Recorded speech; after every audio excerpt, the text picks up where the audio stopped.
Hello, thank you very, very much. None of that applause is for me, obviously. It's for what you're about to see. We've got a brand new game announcement for you here, which is very, very exciting.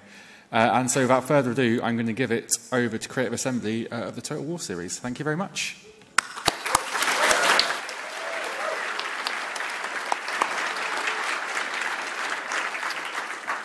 Hello, good afternoon, and welcome to the Total War Developer Session. So today it is our great pleasure to reveal to you the next game in the Total War series.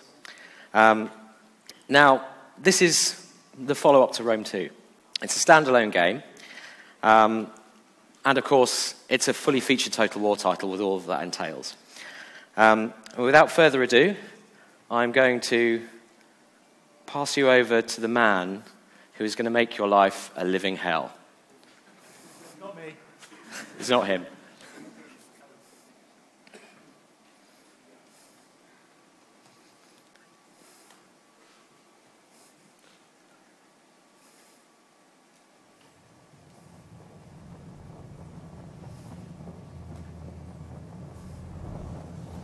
You built an empire beyond imagining. The pinnacle of human achievement and the envy of the world. Did you think it would last?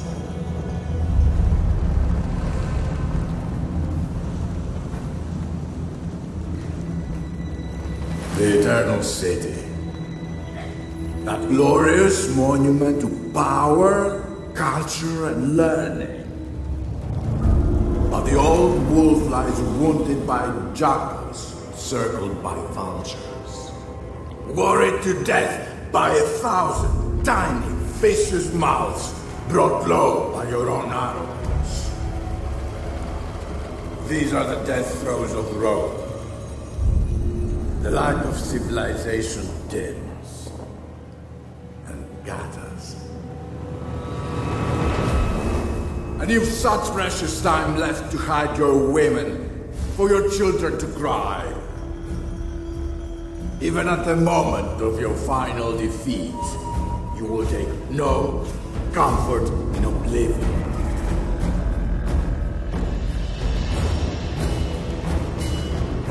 For I am coming for you. I ride with 1,000,000 warriors! I bring the end of days! I am the Scourge of God! And I will watch your world burn.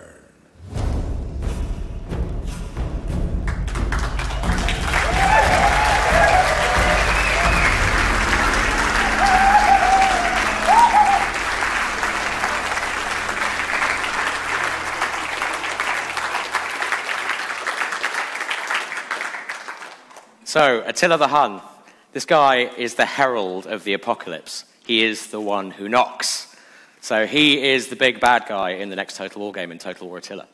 Now, the game is set in 395 AD. And this is really the very dawn of the Dark Ages. It's a time of great upheaval in the world. It's a time when climate has been cooling right across Europe. It's a time when entire populations have been migrating away from those cooler climates, migrating away from famine, from disease, and from deprivation. And inserted into this darkening landscape, we've got the rising power of Scythia and the horsemen of the Hunt. And Attila himself, who will rise to lead 1,000,000 horsemen and sweep westward in a stunning assault, aiming his armies at the heart of the Western Roman Empire. So what we're going to do is take a look at some campaign gameplay first. So if we could switch over, please. Now, everything you're about to see is pre-alpha. We're not releasing until next year, so everything here is work in progress.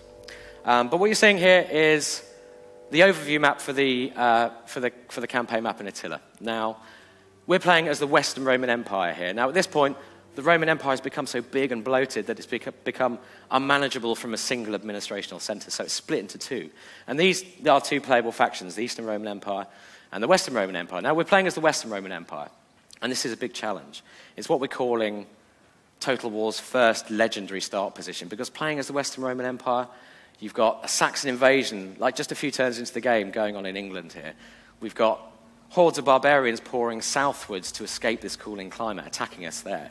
In the south, we've had a series of war declarations in North Africa. We are absolutely surrounded. We're being hounded on all sides. And our only real friends here is an alliance with the Eastern Roman Empire. So this is kind of a case of survival strategy. You have to figure out almost what you can afford to lose before you can fight from a position of strength. So just taking a look at some of the overlays on the map here, there's a lot of ways we can see snapshots of the health of our empire. So we can check the religious disposition across our territories, for example, very important to this period. We can check sanitation. Again, a real key feature here, and we'll come on to sanitation and why that's so important in the game. And we've also got this fantastic new geographic overlay as well, which gives us a very clear overview of the actual territories on the campaign map themselves, so we can judge great choke points to control on the map, or see just how far threats are from our sensitive population or our armies. So what we're going to do is jump down to the campaign map now, and have a look at some of the features of the campaign map. So we've jumped down to Londinium here. Now, we've made a number of important changes, improvements and upgrades and optimizations to the graphics in the campaign map for Attila. The first of which is very simple. We've relaxed the rules on camera zoom. So now what we can do is zoom right out to this sky eye view, and you can really get a sense of location in the world. You can really see where you are. You can reference your own geography in your head for what the countries are you're kind of flying over. It gives you a greater sense of control over your campaign as well. So now we're going to do a little flyby here of the boundaries of the Western Roman Empire. And as we do, I'll point out some of the other changes. So we've really worked hard on the normal maps across the campaign map here. And what this gives us, this lets us do is aim and hit a much higher level of texture fidelity. So you can really see that on the map here. You can see the details are really popping, compared to previous games. We've also worked on creating a whole body of new types of vegetation across the map to really differentiate the different climate regions on the map. And also, as you can see, in the sky is much clearer here down in Africa. We've got a ton of new lighting volumes across the map as well, which give us the ability to really define the areas of the world by their climate and give you a real sense of location, a sense of place. As we go over to sort of southern Spain here, you can see our sea shaders improved as well. We've got a nice, real twinkly wave caps, and it's a much more realistic looking sea compared to what we've been able to achieve before. And as we track back up through Europe to the southern point of England, again, you can see the sky thickening, you can see the clouds rolling in, and you can get this sense of a much rainier, much wetter environment. Again, reiterating that sense of location in the world. So we'll take a quick look at faction management now. So the eagle-eyed among you may notice that we've reinstituted the family tree for Total War Attila. Hey, thank you. It's important to note this isn't just a visual change as well. This isn't just a representation. This is a way of involving the characters in your family and the other important characters who appear in your campaign over time and really getting them to interact with the different game systems. So, we can further the political careers of our characters here. We can do away with them if they're not working on our behalf. But one really important thing is assigning roles. So we're going to take one of the important characters here and assign him the governorship of Britannia Superior here.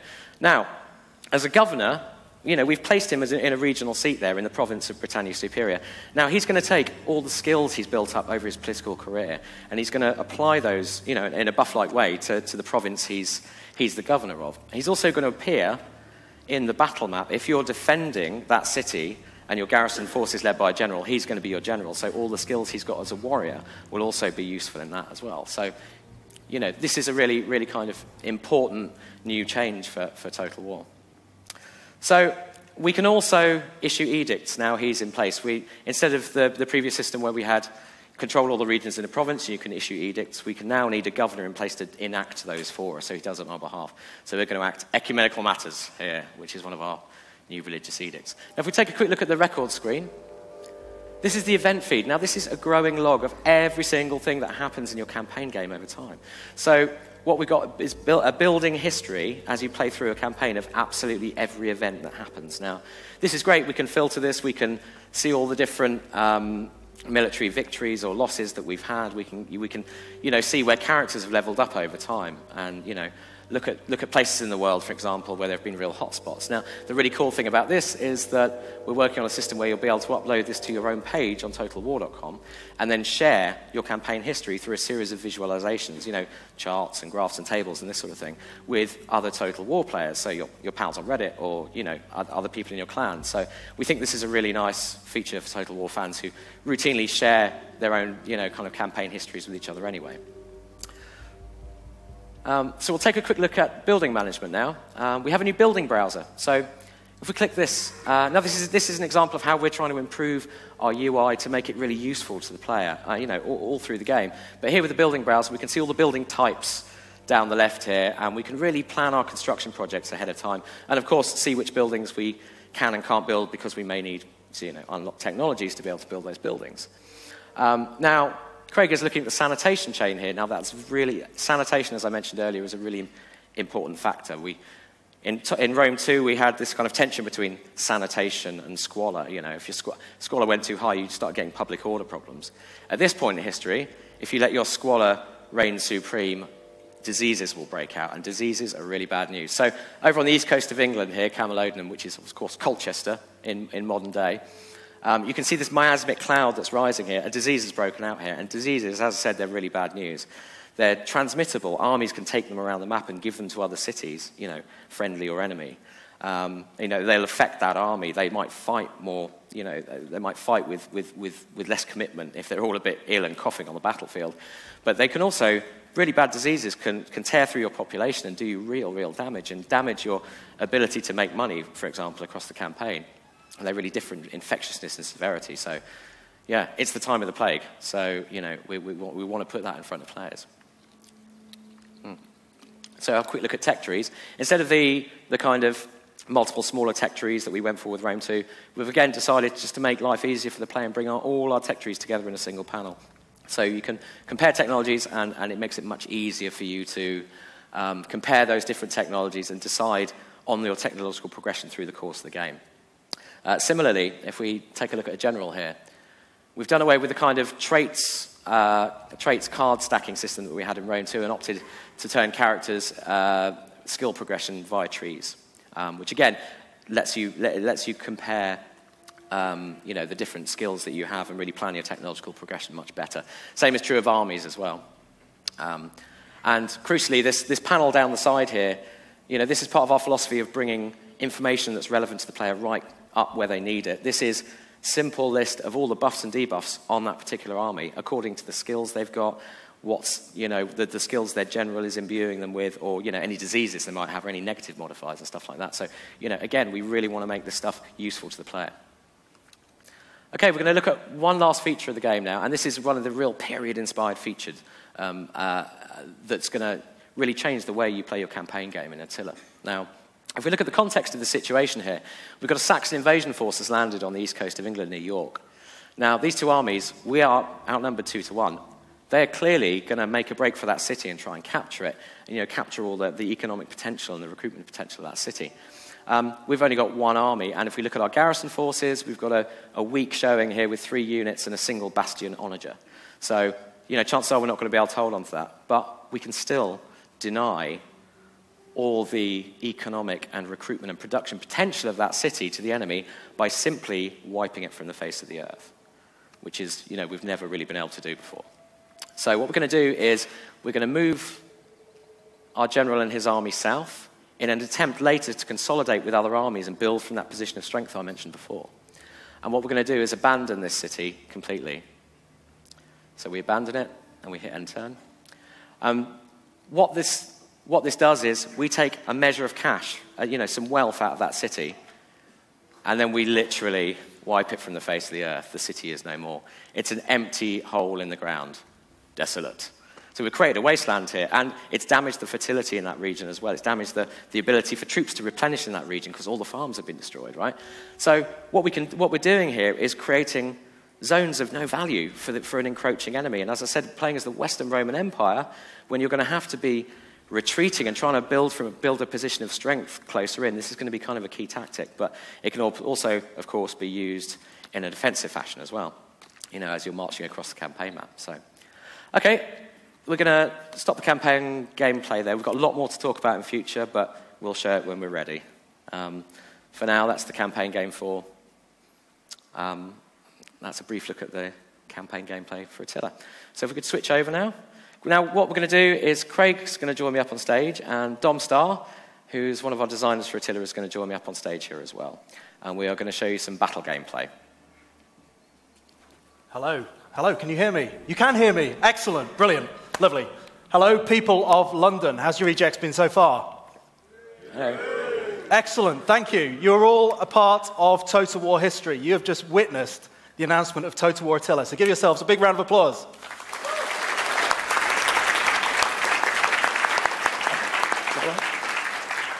Okay, I'm going to stop walking around now in front of this big screen, and I'm going to talk about what you're seeing in front of you. So James is going to be playing this battle for us right now. We are in London, both here and actually here. This is Londinium in 395 AD. So take in the sounds, take in the sights. We can't take in the smells, which is probably a good thing, given that it's 395 AD and it's probably going to stink. But this is Total War Attila's battle map. This is one of the typical battles that you'll see in Attila, and James is playing as the Western Roman Empire, and he's facing a Saxon invasion. Sort of a similar setup to you saw on the campaign map there. So this is the kind of typical battle, as I was saying. James is kind of up against it, and James considers himself to be a very good Total War player. Should say this battle is unscripted. Could go either way. So James, no pressure. Just to say, it's not just me and the guys at the studio who will be taking the mick out of you if you lose this. It will be the entire internet. So please do wail on him on Twitch chat if he's losing. Okay, so just to give you an idea of some of the different features that we have in Total War Attila, one of the new ones is siege escalation. So basically, the longer you siege a city on the campaign map, the more attrition it will suffer, and that will carry over onto the battle side. So you get this really nice connection between your campaign and your battle gameplay. So we can see here, this is the highest level of siege escalation that we have for a city. And in this particular example, you can see the wall has completely crumbled here. We've got a massive gap that the enemy could pour through if James doesn't erect his defenses properly. So he's got to think really tactically about how to deal with that situation. Also, you can see it's a lot darker, smokier. There's fire on the battlefield. And that's not just cosmetic. You know, you've got this real apocalyptic, smoky look and feel. It's a darker time. These are darker times to be defending. But that fire also has an actual gameplay purpose. So that fire will spread if you're not careful. So James has to wrap this battle up as quickly as he can, because if that fire spreads and rips through the buildings on the battlefield, not only are his guys going to suffer from serious morale penalties, he's also going to be left with a smouldering pile of rubble when he gets back to the campaign, which he doesn't want. So one of the other new features in Total War Attila is these barricades right here. So James is going to plonk down one of these barricades in these preset positions. Now, these positions are baked into the battle maps, and for big maps like this, there's a number of different barricade positions. And you can use these in a few different ways. You can put troops on them like this. So James has sensibly put a unit of crossbowmen on top of that barrier, which gives them a really nice line of sight so they can see over and they can get a nice kill zone. You can also funnel troops using these barricades as well. So if you think about how you place them at the start of the battle, you've kind of got another layer of a tactical element when you're actually planning out where these go. So you can see James is doing it from the tactical map here as well, which is sort of our big overview map of everything that's going on in the battle. You can pull up to this at any time. And here he's placing down some barricades in a way that kind of makes sense to him to funnel the AI through different areas. So he's basically trying to second guess what the AI is going to do, and he's trying to funnel them down to certain areas to give himself a tactical advantage. And that's going to be really important in this battle because he's up against it, like I said. Although he's got a city there, which he's defending, he's also up against it in terms of numbers. So the Western Roman Empire at this time is kind of crumbling. The walls are coming down, both in battle terms here, but also in terms of actually how they were doing historically.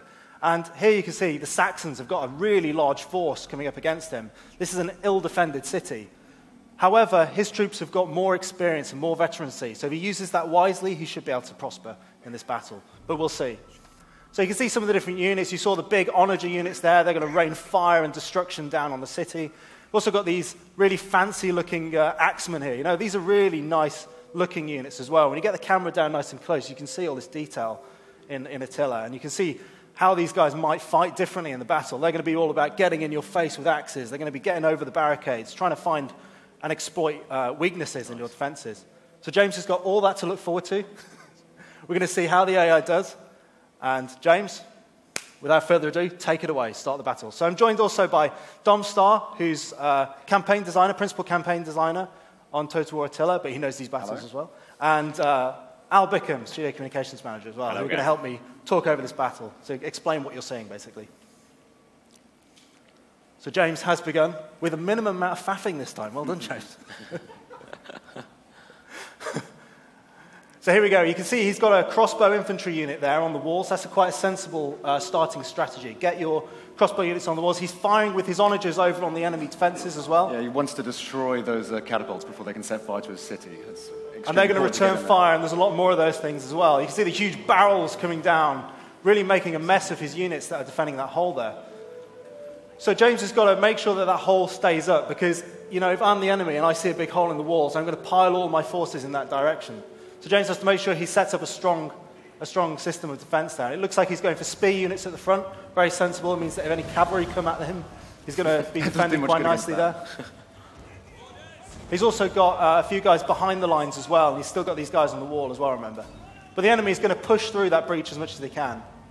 Don, what do you think of James's setup here? Is this a sensible kind of layout? Well, I think he'll hold the breach for a while, but obviously he's well outnumbered, so he's going to have to fall back at a certain point, and obviously the barricades will help him do that. He can pull back to deeper levels of the city and, you know, hopefully funnel them down, get them attacked by the turrets, the towers, and I don't think he has much of a chance, but we'll give him the benefit of the doubt for now.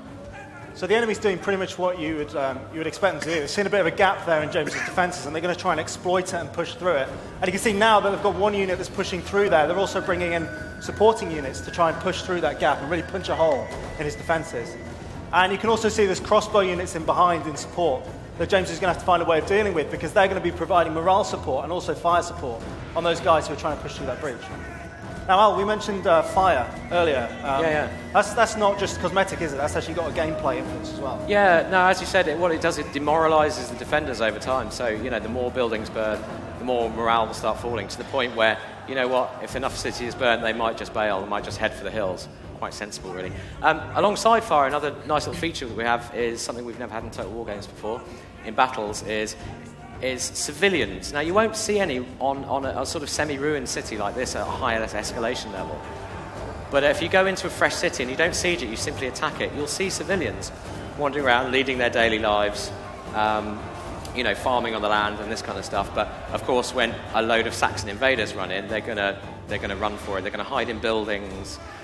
They may actually pluck up some courage and attack the enemy with their pitchforks. They're probably not going to last very long, but they might slow the enemy up a bit, you know. So James has got, just to interrupt, sorry Al, James has got this expeditionary force of cavalry that he's actually placed outside of his city walls.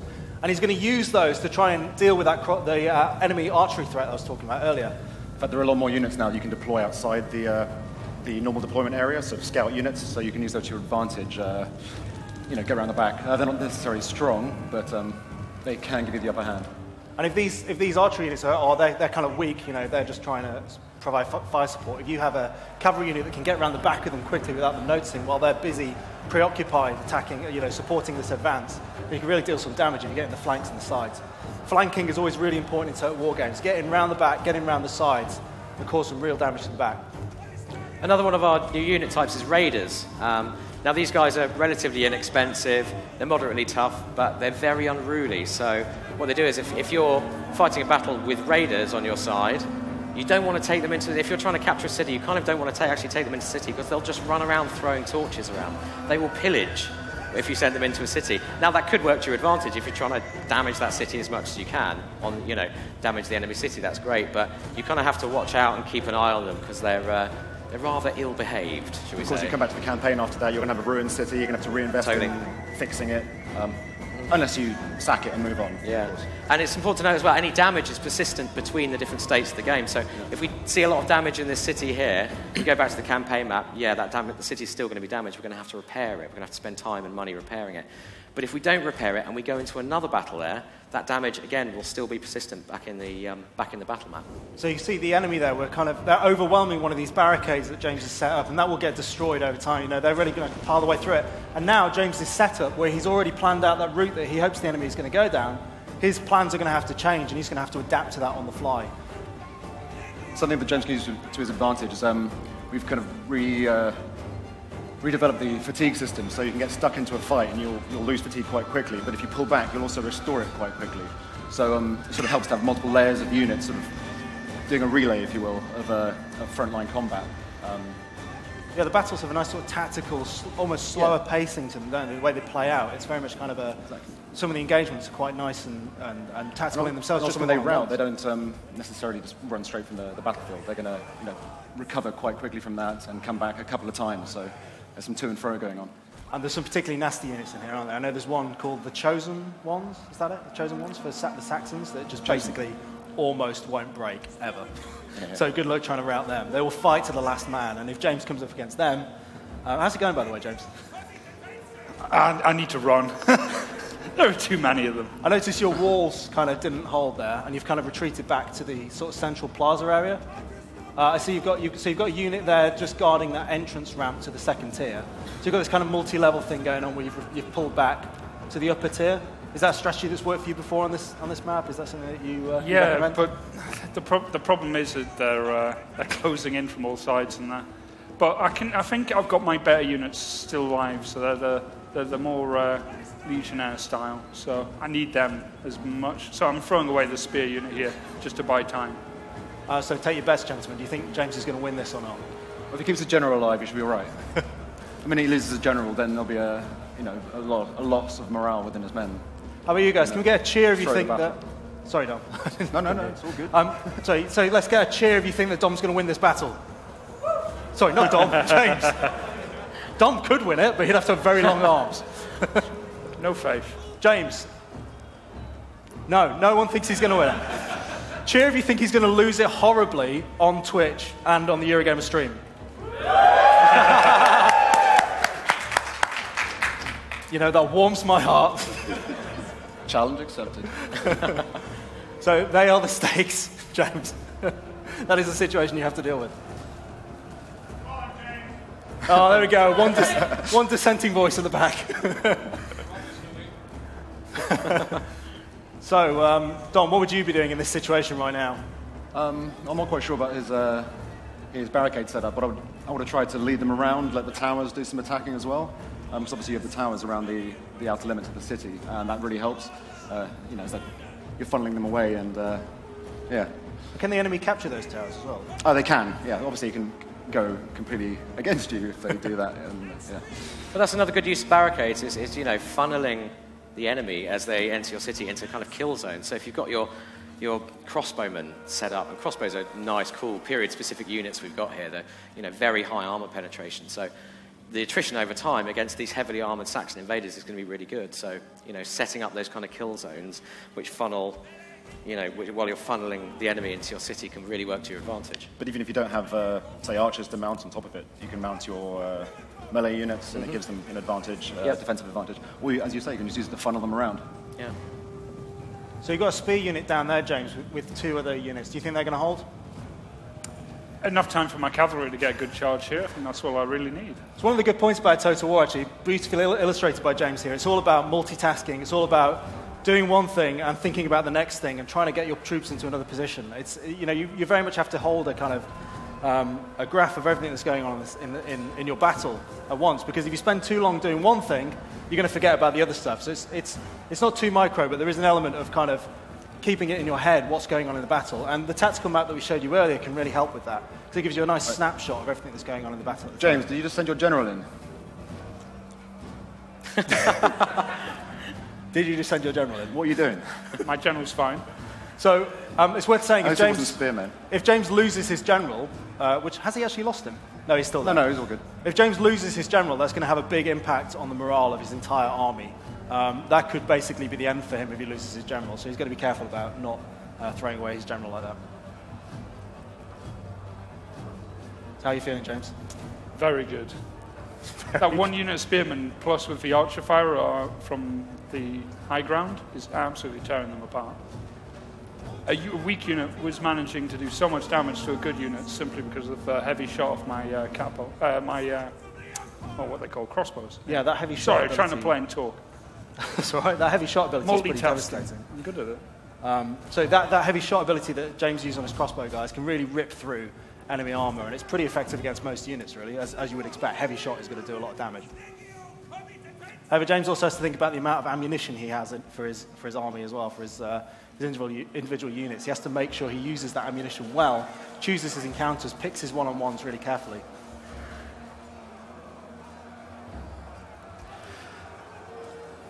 So, yeah, I mean, you can see it, the architecture and the kind of unit types here. We're approaching almost medieval era. You know, the Dark Ages. It's the start, you know, the start of that kind of period in time. That's a far cry from the glittering marble cities. Exactly. Of Rome, too. Although there are some ruins you see around the city. Yeah. Just to remind you of what was there before. Yeah. And of course, this architecture changes across the different cultures across the map. So, across the campaign map. So. Well, later on, you'll see sort of Byzantine cities, you know, beautiful glittering domes of the sort of the Eastern Roman Empire, Constantinople. It's worth saying it's important how you use roads as well in the cities, because they will confer a charge bonus and a movement speed bonus to enemy units or your own units as well. So, you know, if you can line up a charge down a street, that's a really effective tactic, and especially when you're funneling people down certain streets with the barricades, you can almost plan that out in advance. So James has managed to rout quite a few of the enemy units there. He's got, what's he got? A couple of, still one of them came back there, one of the crossbow units. The very light bow infantry there. So James is just going to chase those guys back down with his cavalry, try and make sure that they don't come back at his city. James, don't want you to lose or anything, but could you take a moment to look at the fire in the city? Sort of the devastation that it's doing. He's in the zone. He's in the fire in the city. James, don't fight. Have a look at the fire. That massive line of bodies along the city front there. Pick a fire. That. So, yeah, that is basically Earl's Court. That is the site of Earl's Court we're looking at right there, on fire. Don't worry, there's not an actual fire. There's a proper drill for that, don't worry. But yeah, you can see how that fire spread over time. And actually, there's a morale indicator up at the top, which James can look at every now and again, which lets him know how that fire is affecting his units on a global basis. So it's actually just gone from green to orange, which I guess isn't good, James. I think I'm doing very well. Everyone's jeering has spurred me on. He's like this in the office as well. Balance is in his favor. Balance is in his favour. Don't break. Yeah. So how many units have they got left, James? 1, 2. Looking pretty good. You can see the balance of power bar right up there at the top, the yellow and red there. So James is in yellow, and he started off kind of 2/3 against him, of red against him, and he's now kind of pulled it back to 2/3 yellow rather than 2/3 red. He may not lose. He may not lose. He may actually pull this back. That general unit is not easy.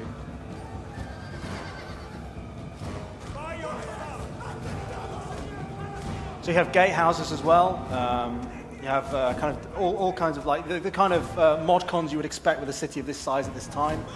Different kind of defenses. You were saying there's the towers, there's gatehouses, and they can all be controlled, taken over by the enemy, and forced shut, rammed open, all that kind of stuff. So there's a lot of kind of preset defenses there, walls as well that you can use. Multiple layers that you can retreat to.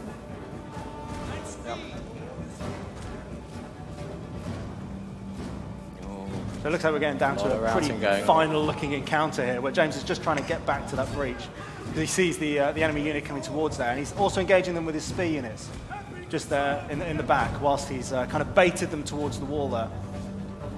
And that is their general, I believe, James.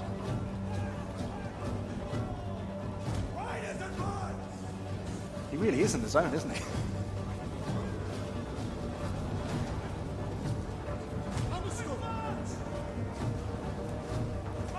They've already won. They're shaking their swords. Goading. Yeah, go at us. How's the enemy general doing? He's dead, isn't he? Is he gone? I think he's dead.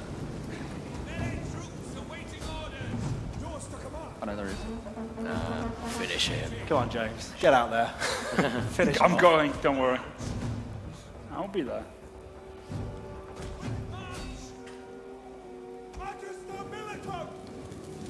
Oh, he's going first person, third person cam. He means business.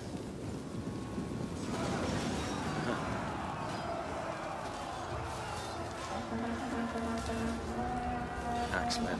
Ouch.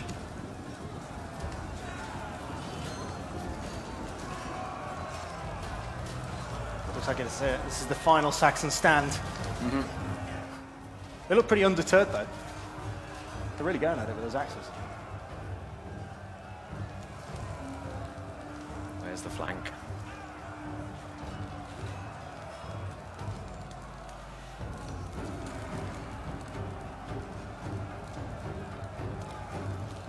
Don't stand too close to that fire, James. Graphics settings fans may notice we've also got multi-sample anti-aliasing back in Total War as well. It just gives us that lovely smoothing of the trees and the landscape. Talking of the trees, you can also set fire to the trees. So if someone's trying to have hide in the trees outside your settlement or in the field, Burn them down. burn them down. I think you won it, James, didn't you? Yep. I think he has won. That's it. Well, That's a win. That's a wrap. Well done, James.